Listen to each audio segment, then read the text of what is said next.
हमारे सभी YouTube family को बहुत बहुत जय जय श्री सीताराम।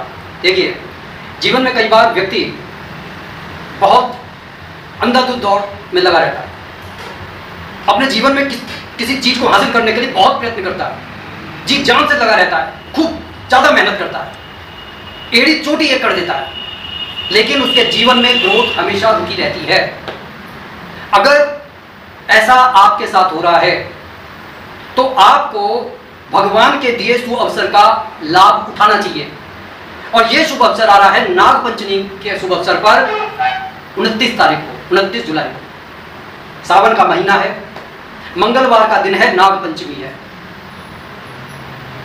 और अगर आप चाहें तो अपने जीवन में अथाह सुख समृद्धि को हासिल कर सकते हैं। देखिए, जीवन में कई तरीके की ग्रोथ होती है। ग्रोथ, चढ़ाई, अप्रोच रुकी हुई है, नौकरी में, पढ़ाई में, रिश्तों में, रिश्तेदारी में,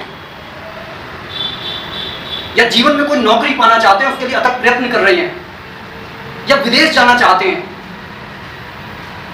लेकिन बात बन नहीं पा रही है।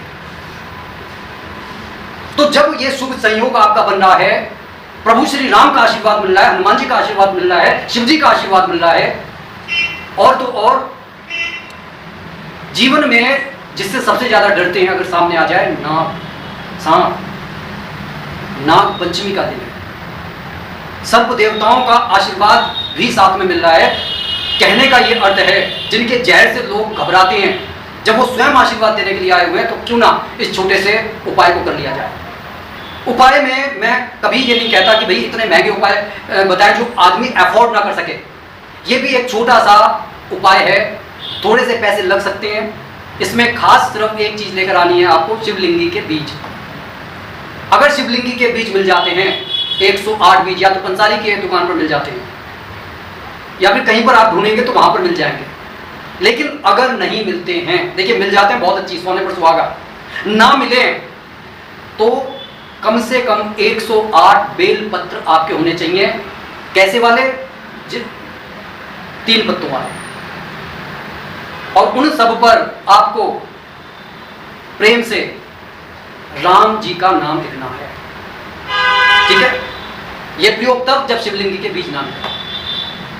अगर शिवलिंगी के बीज मिल जाते हैं तो आपको ये 108 शिवलिंगी के बीज और ये 100, अब नहीं तो बेलपत्र को आपको लेकर जाना है। अपने पास के शिव मंदिर में चले जाइए, जहां पर राम दरबार की प्राण प्रतिष्ठा हो, क्योंकि ये जो उपाय है ये प्रभु श्री राम जी से और शिव जी से रिलेट है। और जहां पर राम जी होते हैं, हनुमान जी तो होते ही हैं, क्योंकि हनुमान जी तो स्वयं रुद्र के 11वें अवतार है, और शिव जी राम जी के परम भक्त हैं, और देखिए राम जी शिव जी के परम भक्त हैं। अब आपको थोड़े से सामानों का इंतजाम कर देना है। एक तो शिवलिंगी के बीज होंगे, 1 लोटा जल आपको लेकर जाना है। आपको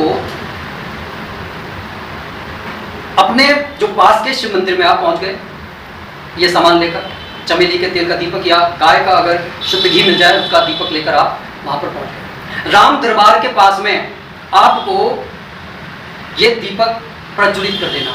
अपने घर किसी परिवार के साथ ही आप जाएंगे, उनसे कह देना कि अगर मतलब दीपक की आंच आपको कम लगे तो घी बढ़ा दें। अब आपको इस दरबार के क्लॉकवाइज 108 चक्कर काटने, 108 चक्कर पूरे हो जाएंगे। हर चक्कर पर आपको शिवलिंगी का एक बीज, वहां पर ही आप एक या तो प्लेट रख लें, अगर बेलपत्र हो तो फिर तो प्लेट रखनी पड़ेगी, वरना एक कटोरी रख लें जिसमें शिवलिंगी का एक बीज, हर चक्कर पर आपको शिवलिंगी का एक बीज उसमें डालते जाना है। इससे आपको कंफर्म हो जाएगा कि आपका ये 108 परिक्रमा पूरी होगी। इस परिक्रमा के दौरान जो करना है वो सबसे बड़ा खेल है, और वो खेल क्या है? वो है ये अकाट्य मंत्र आपको जपते रहना है। इसकी कोई गिनती नहीं करनी है, इसकी कोई गिनती नहीं करनी है। अगर थक जाए तो थोड़ी देर सुस्ता लें, लेकिन 108 परिक्रमा करनी है। और आपको इस सुंदर मंत्र का जाप करना है। ये मंत्र है ओम नमः शिवाय रामाय नमः।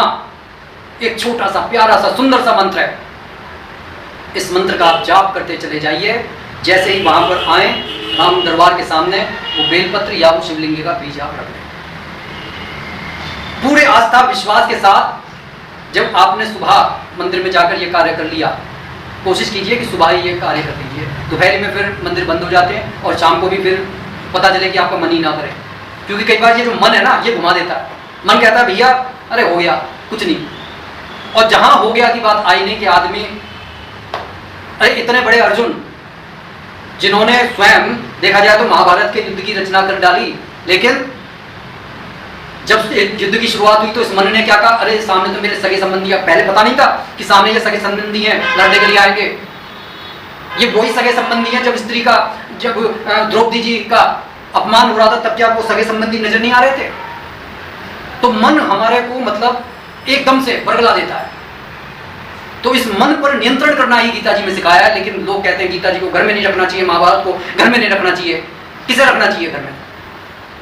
खैर, तो आप इस तरीके से परिक्रमा को पूरा कर लें। जब राम दरबार के सामने जो आपका 108वां जब परिक्रमा पूरी हो जाए, हाथ जोड़ें, अपनी व्यथा कहें, जो भी आपका सपना है। मैं बार बार कहता हूं, हमेशा आप कहें तो एक ही आपकी प्रार्थना, एक ही सपना आप कहें, आसानी रहती है। भगवान के पास बहुत अर्जियां लगी रहती हैं। उसके बाद में जाइए उन बेलपत्र को उठाकर, और सबसे पहले जो आप लोटा लेकर आए हैं, शिव पिंडी पर वो गंगा जल मिला लोटा जो है आप चढ़ा दें पूरे शिव परिवार पर, और वो जो बेलपत्र हैं या वो शिवलिंगी के बीज हैं, भगवान शिव को समर्पित कर दें। वहां पर थोड़ी देर बैठे और उनको राम नाम ही सुनाइए, सीताराम सुनाइए, राम स्तुति सुनाइए। ऐसा नहीं है कि भैया काम निकला एप्लीकेशन दी और भगवान का नाम लेकर उसके बाद में अपनी सपना, अपनी शिकायत कहकर आप घर आ जाइए। आपको आपकी अपेक्षाओं के अनुरूप बंद रास्तों में भी कोई ना कोई उम्मीद की किरण जरूर मिल जाएगी, आपके काम जरूर बनेंगे। इसी के साथ मैं अपनी वाणी को विराम देने से पहले आपसे, जो भी भाई बंधु इस चैनल पर नए हैं, कृपया से सब्सक्राइब कर लें, लाइक शेयर कमेंट करें ज़्यादा से ज़्यादा, और कमेंट बॉक्स में इष्ट देव का नाम जरूर लिखें। इसी के साथ मैं अपनी वाणी को विराम दे रहा हूँ। बोलिए जय जय श्री सीताराम।